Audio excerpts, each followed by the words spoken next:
Sabbiiti ewedde Mathias Mpuuga yavaayo n'atongoza kisinde ky'ebyobufuzi ki Democratic Alliance n'ekigendererwa eky'okwongera okubitereeza mu ggwanga naddala ku ludda oluvuganya gavumenti.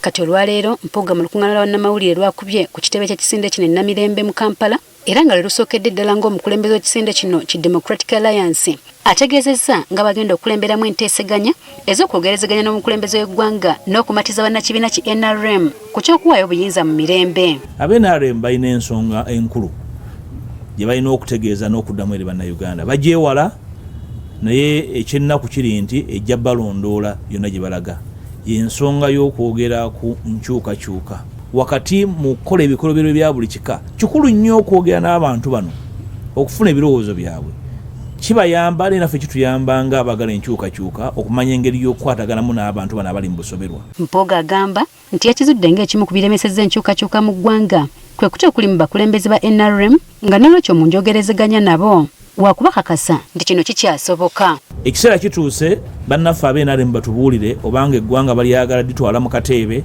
oba balinayo ebirowoozo ku nkyukakyuka eze kubanga okugenda kwa mukama waabwe n'ekibiina kyabwe okukka tekyali mboozi naye kiri mu maaso gaffe ffenna.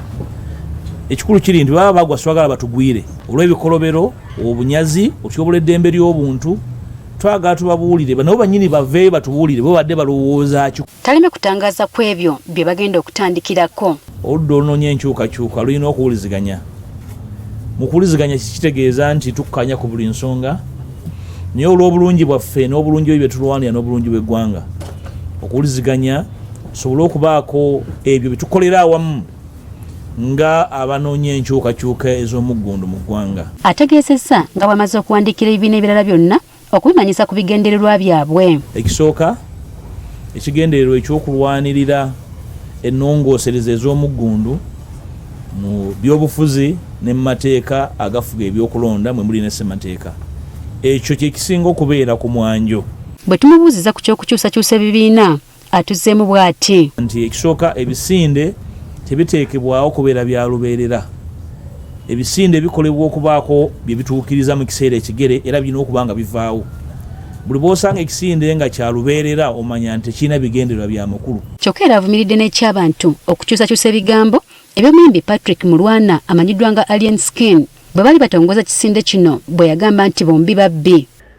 Nze nabba akasimu ene mukulu wange yabbayo ebitaano mbu siwe kiri kati bundles of the same feathers owakasimu n'ow'ekido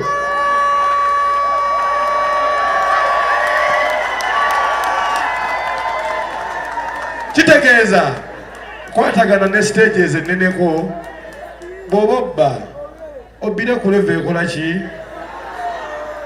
Naye Alien Skin kifaananyi ky'abavubuka abato abataaweebwa budde na mukisa kuwumbibwawumbibwa kubajja mu bantu abategeerekeka. Agamba nti ono yamukutteko ng'omuntu olw'ensonga ze naddala okumuggyamu omuntu mulamu kubanga akyetaaga. Si kya buvunaanyizibwa oli bwajja nti neetaaga okuyambibwako n'ogamba nti tujja kukuyamba olina ebizibu bingi.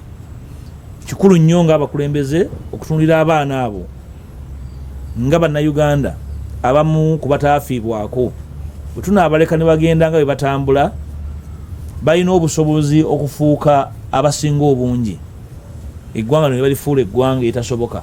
Mu kutongoza ekisinde kino abakulembeze baakyo bategeeza nga bwe kigenda okubeera entabiro ey'ebibiina by'obufuzi era nga lwa abakulembeze okuva mu bibiina ebirala abatandise dda okukyeyunira. Jennifer Kabaale agaffe eyo ku Spark TV. New way.